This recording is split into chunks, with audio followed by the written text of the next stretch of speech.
Dead, because the other day when I was talking about Oliver and I getting stuff done, we had to run by our lawyer's office to pick up our packet.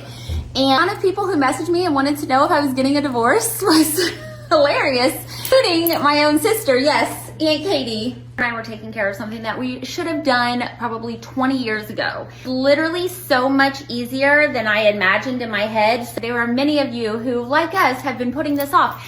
And let me tell you the reasons why you should not. Ashmore and Ashmore. So if you're local to Rockwall, that's where we went. She's in downtown. Planning, and we made a trust for the kids. So it has like our last will and testament, medical, power of attorney, guardian, and our medical directives. Okay, she emailed us first and stuff on there so that we would have all of the information we needed when we went to have a meeting with her. One meeting with her, and it took probably about an hour. Very interesting information that maybe we should have known, but I'm gonna share it with you guys in case that you don't know either. To have it written down exactly who's gonna have guardianship of your kids. To my mom and dad, but what happens if my mom and dad have passed, then who would be next? Have to have, you know, a list of people. I wanted one person to have guardianship of the children, but I did not want that person to also be in charge of the kids' trust, like financially, right? One person in charge of like the kids and their welfare and raising them, but we put somebody else in charge of their money. Now you could do that until we went to them.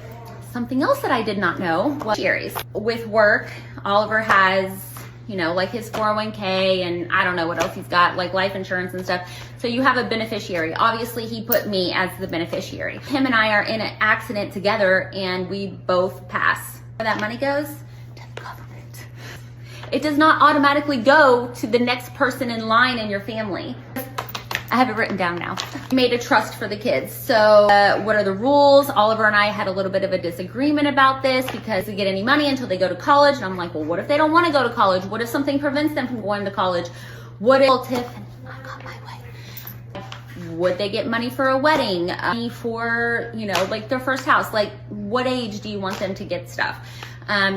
Our medical direct support, who gets to pull the plug on us. Oliver's an only child, so this is also something that we did not consider. Besides his mom and dad, he doesn't really have anybody to step in and do any of that for him if I'm not here to do it.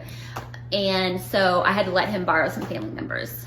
Obviously we checked with them first, but I'm telling you, this literally took 2 emails and 1 hour session with the lawyer. So important that you have all of this written down.